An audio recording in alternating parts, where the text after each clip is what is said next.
Hello, it's Debbie Gilbert from the Business Awards Show, and I'm also the founder of the Best Businesswomen Awards and the Best SME Awards. And today we are talking all things social proof. So you might be wondering, well, what is social proof? Well, my guest today is Shehnaaz Latif, and her company is TOOT Services Limited. And we are going to be exploring what the actual point of getting social proof can be, not just for award entries, but for your business, and why it is absolutely essential that you learn how to do this effectively. And Shehnaaz has got over 22 years experience in this field. And we are going to talk to her today about her business journey. And she is going to be sharing some valuable tips and information about social impact. And we're going to be talking about an event that she has coming up very soon called the Impact Showcase. So welcome, Shehnaaz. Oh, I'm delighted to be here, Debbie. And we're getting very close to the festive season, which feels like a brilliant time to be speaking about social proof. Yes, definitely. So let's start at the beginning. So talk me through briefly the last 22 years and what's led you to this point. And we also want you to tell us what TOOT stands for. So you can do that bit after you've explained your business journey. Will do. Thank you so much. Okay, well, look, it's going to come across as a bit of a shock, but I was a very shy young person. Oh, wow. Never would ask questions, never would stand up and celebrate my wins, never would be the one that wanted to go on stage or perform, anything like that. And that has been actually the backdrop for what I'm now doing, which is actually when you have reached a point where you've accomplished things, it would be good to celebrate those, acknowledge them, and do a little dance or speech or whatever it is you like on stage, or in and amongst the peers with whom you work. So Mm. my journey has really been about helping people, mainly charities, and that's a women-dominated industry, as you know. Mm. I like to call them the for impact sector rather than the for-profit sector. What motivates the sector is making a positive difference. And so I've worked for a number of years alongside all manner of mainly charities, as I say, and business owners to gather the evidence of the difference that their work makes and to learn lessons about what works well, what works not so well, so they can improve, but also so that they can then gather the funds. We all need money to operate. So this evidence speaks to the very big need in the charity sector to be able to gather funds to be able to continue to serve the clients you wish to. So that's my background, and I do have rigorous social research training if you want to be academic about it. But actually, what I really like to do is meet people where they're at and ask them to think about the difference they're trying to make, and then gather those golden nuggets along the way. Mm. And having done that kind of as an employee, but now freelance for almost 5 years, one of the things I noticed is that we gather that information and then we put it in a report and we don't really say anything to anyone. And it's all a little bit icky and sticky to kind of go out there and go, ta-da, this is what I've done. And especially again within the women's circles, right? We kind of hide our light. Um, and because I was very shy, I'm talking for England now, I can tell you about the difference I make, but also the difference other people are making.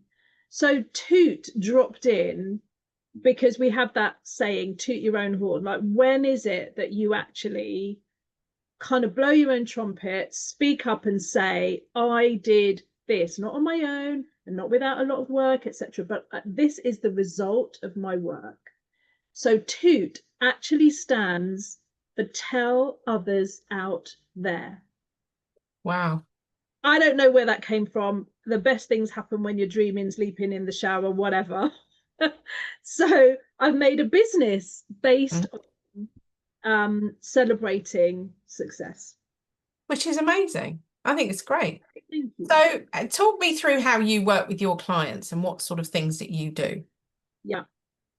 What people often come to me with is the desire to do the end piece, which is I need to get the testimonials, I need to get the recommendations, the case studies, the reviews, the social proof, because I want to win more clients. I want to show that my business is admired, right? That I have good things that I can do for people. So, and in the case of charities, you know, they want to show through an evaluation that they have spent the money well, they have made the difference. So people often come with that, help me gather the impact information. And I have to kind of walk it back a little bit and say, okay, we'll get there, but talk me through, and I use a tool called the theory of change. It's out Mhm. there, people Google it. But I walk people through what is the journey you're trying to take people on, and tell me about the warts and all, right? Because life is not plain sailing. So it's really important for people to define what difference they're trying to make before we then ask the right questions in the right format at the right time to get that evidence that you have or haven't made that difference. So I will sit alongside people. Sometimes they want me to do it for them. So I'll ask the questions and make the notes and play it back. Sometimes they want their own capability to be built. So I will train people to do that and give them the steps, and then they'll go away and do it. And sometimes it's a bit of a blend, you know, let me be your kind of your coach, your critical friend, give you that feedback and so on. So I can do that in any which way people want. I like to meet people where they're at really and help them on that journey. Yeah, which is so important because the reason I wanted to interview you for the podcast is because award entries Mm. be very credible, have to be built on solid case studies and testimonials. Now, there is a difference between a case study and a testimonial. Oh yes. So let's, talk about that difference because I think people do get a bit muddled and a bit confused. I mean, I think a testimonial and review, they are actually the same thing. They're just named slightly differently. But a case study is very different to a testimonial slash review. So do you want Yeah, to talk me through what the difference is and how people can go about collecting case studies, what they should be doing? absolutely. Um, I am going to actually challenge you there, Debbie. I don't think a testimonial and a review are the same thing. Oh, good. No, that's good that you And said the that. and the reason why I say that is because you can get a bad review. Oh, of course. Yes. So a testimonial is positive. Yes. So Review could be negative, negative. neutral. Oh, And that's I, a good way of yeah, yeah, differentiating it. yeah. So a testimonial for me is a mini story with a happy ending. Oh, I like that. Yeah, it's a good way to describe it. Yeah, You good. know, when you pick up a novel, that's more like the case study because Yeah. it's like you've got to get into it, you've got to give it some time. There's going to be twists and turns. There's a story arc. You know, people out there who are writers of novels and you know who create these stories. There's a journey piece. So Mm, it's longer term tracking of the experience over time. I mean, right. I do this in lots of detail in my training, just to put that out there. Whereas a testimonial is like your short stories book.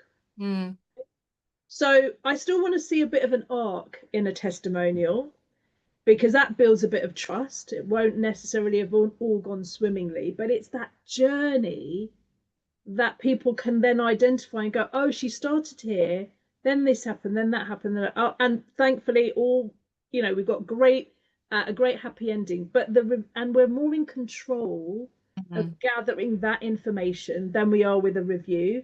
mm. Because forgive me if this is wrong, but once you get a Google review and it might be a bad one, not to say that we're all perfect, but you can't get rid of that You review. can't get rid of it. No, you're right. And it can So actually be very damaging to a business to get a negative it could be. review. It could be.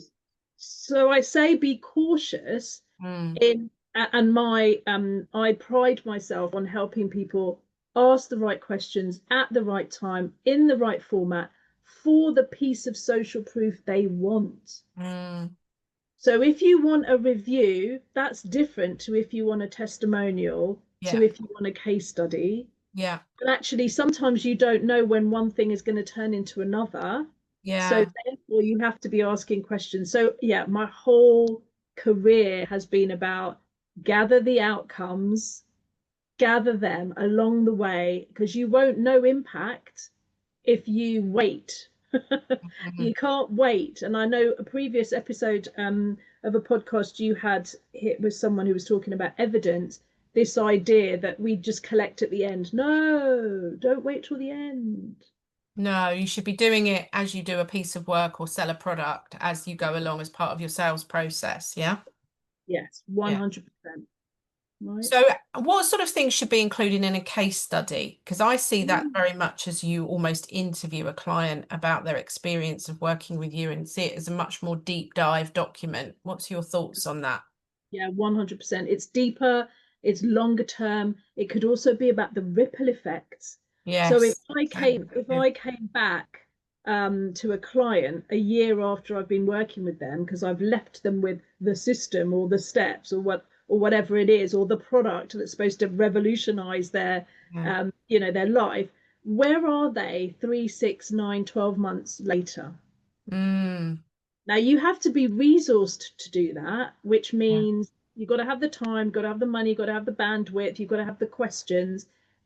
Maybe you want someone to do that, and that's me independently. There are people out there who will come and do that for you and keep that confidence. But also now, if you find someone else speaking to your clients with your and their permission, you might get something as an independent story collector that Mm, the service giver cannot get because it just feels too close. And I just want to be grateful for the service you've given. So I'm not going to tell you all the things that perhaps mm. didn't go so well. So you're right. I think case studies take time to build, but boy, are they a good read when they come out.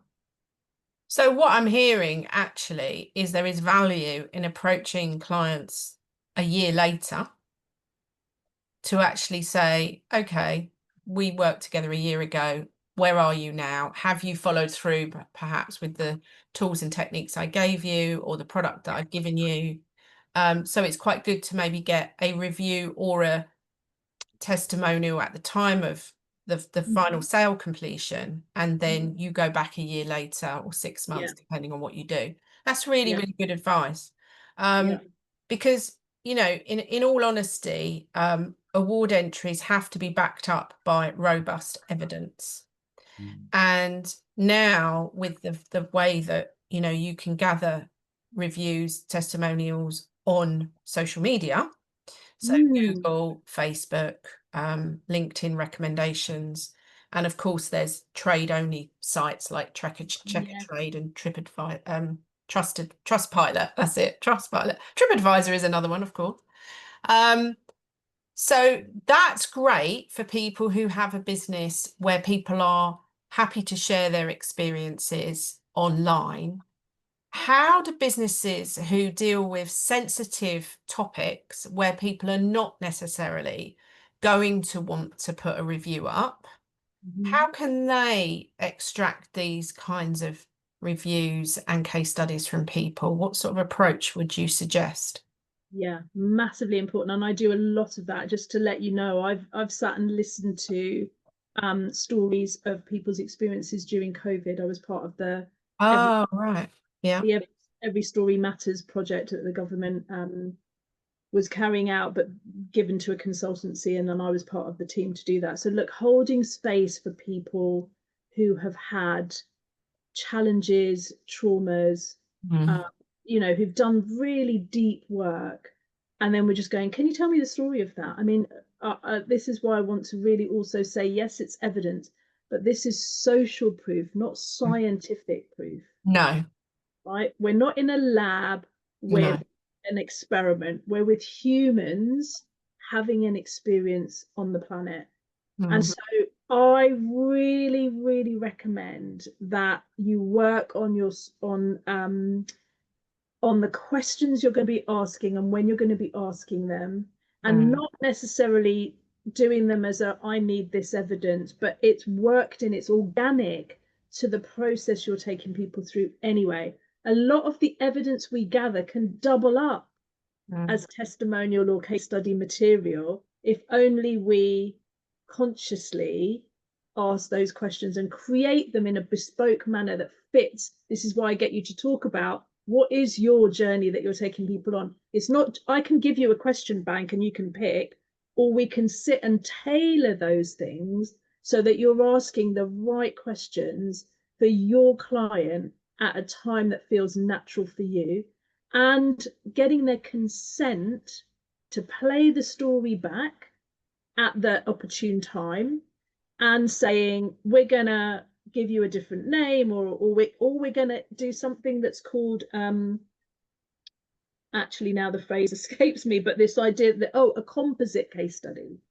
You might have to do this where you actually get a few stories from the clients that you have truly served, but create it in a way that has not the the things that could identify that individual for their sake, for your sake, whatever. So if I was working with a woman who's left an abusive situation, and I want to show that my coaching skills have enabled her to now find her life in a different, in a happy place, I would be really careful. I'd have to be really careful about the kinds of things that I speak about. Okay. So have an eye to that. What's organic, what's natural, what's going to come up anyway, and then play it back. But the consent is critical, not just from a GDPR perspective, but not everybody wants their story to be shared. No. Right. And if their story is shared, once they've got to the place that they're comfortable with, then actually that the opposite could happen, where they're like, yeah, tell everyone, because anyone else that's struggling like me, I would love for them to have that sense of hope. And this is to your earlier point, social proof, not just because we're evidencing for awards, but because it raises our vibrations. It gives us hope. We get to celebrate. We feel motivated as business owner to carry on doing our work, and as potential clients to go, there might be a way out of the thing I'm in, because look at that person's story. Human beings love stories. We love them. We're hardwired for stories, aren't we? We are.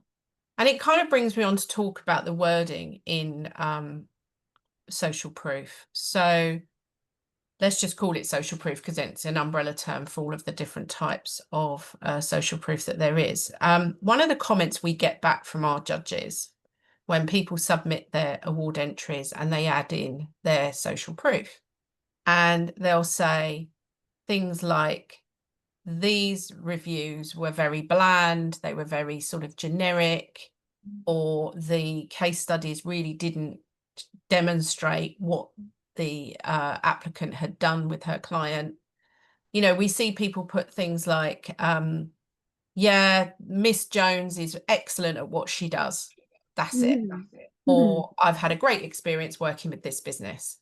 So whilst that sounds great, and obviously it looks good on Google reviews, doesn't really tell us an awful lot, does it?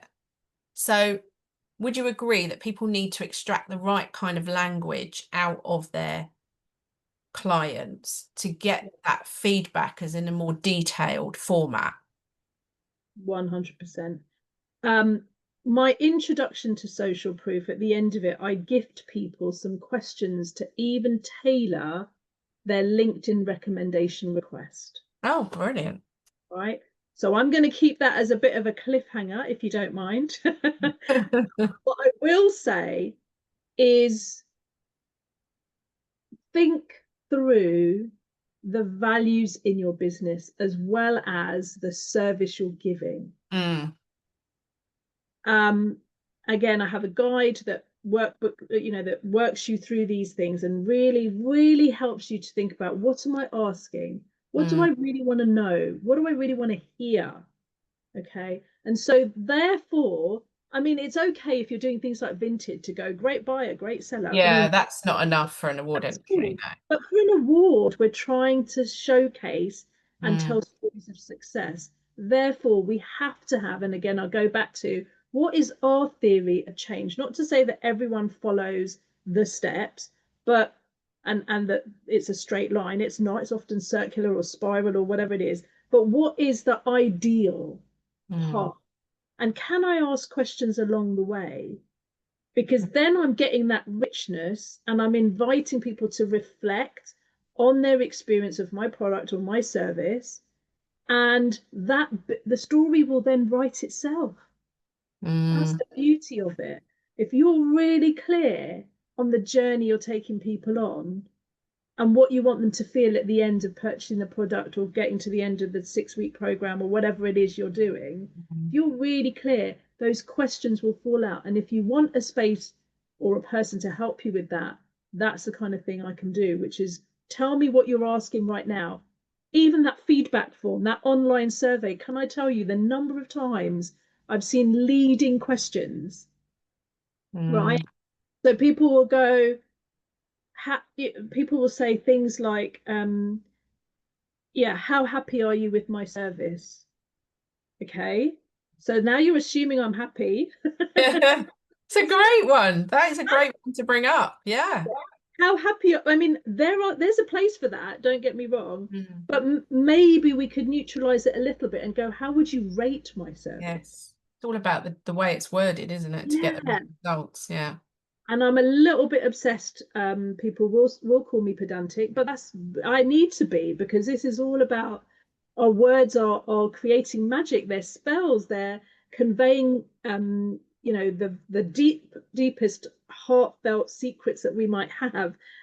There's so much in the power of the language that you use that, yeah, it's not just a give me a recommendation, give me your feedback like that. I can't deal with that open of a question.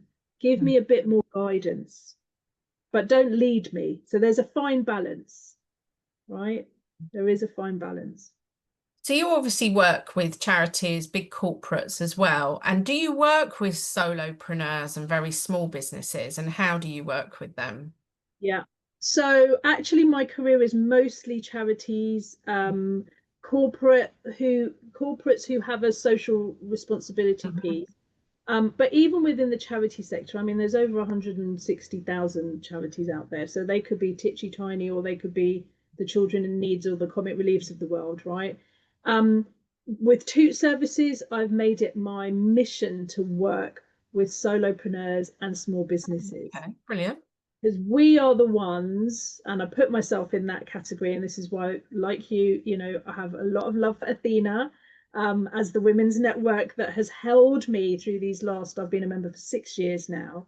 Wow. We are the ones who just put that on the back burner. Oh yeah, I know I make a difference. Have a post-it note wall up ready with all the praise you get. Celebrate that, connect with people, talk about your wins. So I'm really about making it very accessible. If you want me to train you and your VA, if you've got a VA, then she or he can do that for you. If you want me to do it for you, if you want to do it yourself entirely, have that power in yourself to gather these beautiful pieces of evidence that demonstrate you're making a difference and you're a brilliant business. You know, and my hope is that everyone doesn't just get a testimonial, they get what I like to call a sparkling testimonial. Oh, that's really love that. Okay, so let's now talk about an event that you've got coming up called the Impact Showcase. So tell me about that and where the idea came from and what it's all about.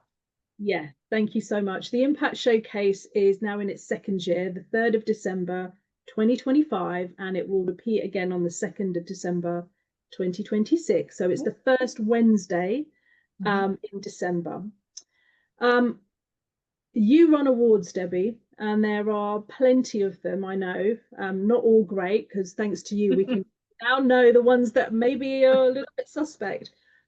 And there are plenty of speaker conferences and there are plenty of networking events. I wanted something slightly different. I wanted a space where everybody comes together as peers. And the focus of the day is to stand up and talk about your impact. And by impact, I mean the long-term change you've made for people in your business, whatever your business is. I've got a mediator, a DJ, a cage fighter, human resource managers, cultural trauma specialists, you name it. It doesn't really matter what your walk of life is, what your work looks like, but come in and for the festive season, celebrate and communicate the work that you're doing from the perspective of your clients and the difference that it's made to them. So that is the purpose of that event. It's at the University of Northampton in the Creative Hub. There's a student price ticket as well, because I think students also, need to be able to practice speaking about, yeah, I've discovered this, or I've written about that, or my research shows this. So there is a student ticket available, and then it's open to creatives, change makers, business owners, directors, founders, CEOs, academics, whomever. Get there. Everybody is going to speak. Brilliant. And Sounds that's what it amazing. is. Yeah. I can't make it this year, but I'm putting it in my diary for next year because I think it sounds amazing. And let's talk about what's next for you, because obviously you've had this business now for 4 years. So what's kind of on your radar for the next year, 18 months? What do you plan to do? Yeah. I need to walk my talk more. I'm going to be honest. I've got to toot more about Toot. You have. So Toot is a young business. It'll be 3 years for Toot Services in May of next year. I have also, having had a conversation with you, to gain the courage to put myself forward, to put the business forward, to put the forward, right, and say, this is my contribution.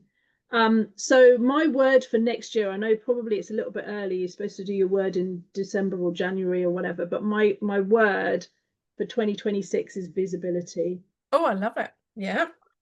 So wanting to become much more visible, not for the purposes of performance, but for the purposes of education, celebration. I keep saying that word, because if we are making change in the world and it's positive, for me, that's an antidote to all the news that we have to hear that is curated to make us feel fear and, like the world is going to pop. I want to rebalance that and talk about all the good that's being done and really shine a light on that. So for the business, I want to toot more about Toot.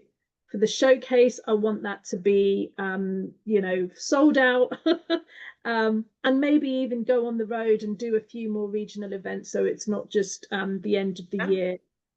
So yeah, and I would love to, firstly, I will take it as a win to put myself forward for a couple of awards.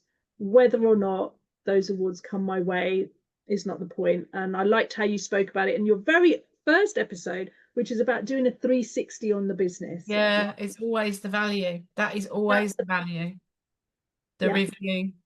And I'm actually going to buddy up with someone else who also wants to get more visible and win. And we're actually going to help each other write the submissions. Good idea. So that we're not feeling like, oh my gosh, this is so icky. Like, we do it together and then we submit and then see what happens. I think that's a really good plan, because actually what will happen with that is they will raise things up that you probably hadn't thought about, and you can do the same for them. Yeah. Because I always talk about the very first time I ever entered a business award, which is going back to 2011. It's a long time ago. And I didn't get selected. And then I sat down and chewed the cud, as you do, with a business associate. And she said, oh, did you go in for those Hertfordshire FSB awards? And I said, yeah, I did, but didn't get picked. And she said, but I'm really shocked. Did you put this in? Did you say that? Did you? And I was sitting there thinking, actually, no. And she said, send it to me and I'll give you some feedback. So I sent it to her and she came back with a list like this. I was like, you missed all that out. And I was like, oh God. So anyway, 2012. Yes. Sharpened the pencil and I went back for it and included all of the things and was really thorough, and then also sent it to her before I submitted it. And I said, what do you think? Have I hit the nail this time? And she said, you've done really well. She said, I don't think you've missed anything out. Sent it in and I got finalist, and then I actually won. And it made me realize that we don't, the detail, which comes back to talking about social proof, is so important. And when the judges are scrutinizing so many entries, now I'm on the other side of it, I can see how hard it is for judges that, awards that are judged properly, because we don't do voting. I don't believe voting is a proper way to assess award entries. I can see now quite clearly that, reviews, case studies, testimonials play such a huge part in the amount of points that you're going to get for an award entry. And it's the language and it's how you're described and the difference that you've made is going to be the things that actually get you a finalist placing or an award. And it makes such a difference. So, I think what you're doing is hugely valuable, but also not a service that I'd really heard about until we met at Athena. And, it hadn't occurred to me that there were people out there doing what you're doing. I mean, I knew about people doing market research surveys, for example, but that isn't what you're doing. It's kind of similar thing, I suppose, similar sort of industry, but that you've trained in this and you've done it for 22 years. It's an incredible thing to be doing. And I think we need to shout more about it, which is why I thought, gosh, I've got to get you on the podcast to talk about this, because it's true that we can gather these reviews and about our business, but they're not actually serving us.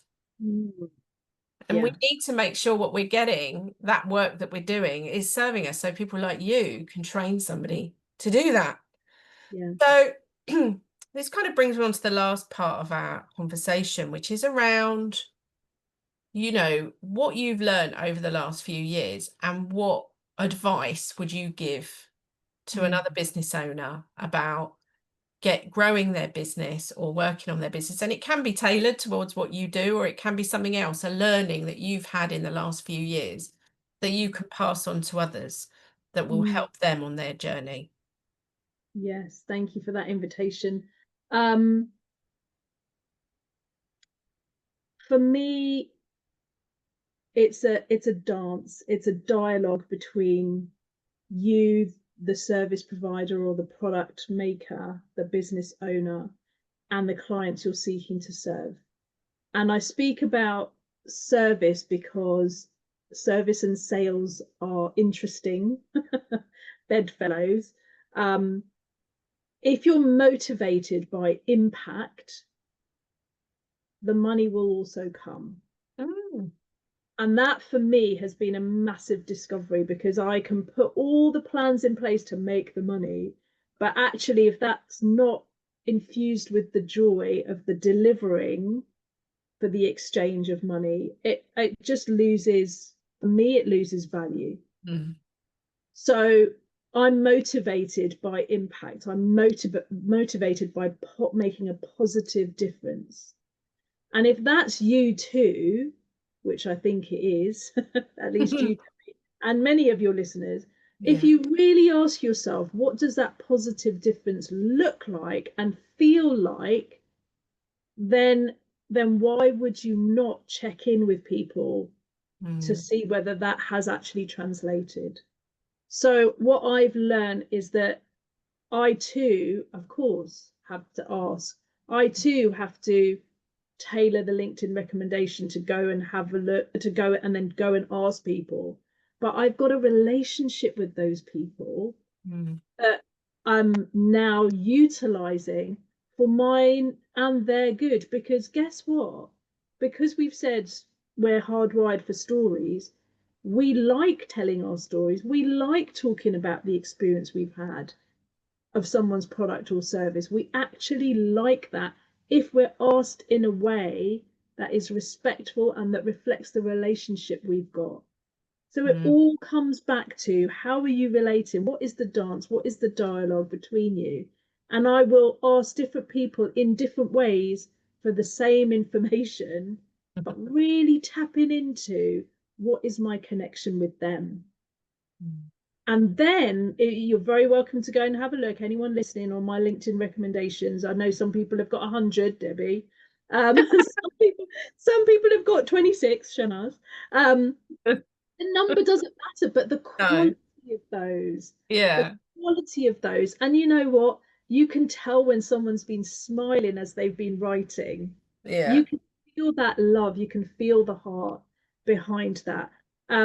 I'll drop this last quote in from Brene Brown because I am a little bit of I do have a little girl crush on her, let me just say. Yeah, she's Um, amazing. she talks about stories being data with soul. Oh, yeah, so true. So true. Oh, what a lovely quote to end on. Thank It's you. been wonderful talking to you today. If you've listened to the episode, we will make sure that Shehnaaz's details are in the show notes where you can contact her to get more advice and support about collecting those all important reviews, testimonials, and case studies. I've learned something today, everybody, that reviews and testimonials are not the same thing. And exactly what Shehnaaz said made perfect sense as soon as she said it. So we will make sure her details are in the show notes alongside the details for the Impact Showcase. And if you can't make it this year, well, then you need to get it in the diary for next year. And if you want to do some work with Shehnaaz or maybe get her to come and talk to your crowd, you could be your networking group, it could be in your business about this topic. So thank you for joining me today. I wish you every success with your award entries for next year. Fingers crossed we might see you at the Best Business Women Awards or on another stage. Who knows, there could be multiple ones next year. So thank you for joining me today. I wish you every success. Thank you, Debbie.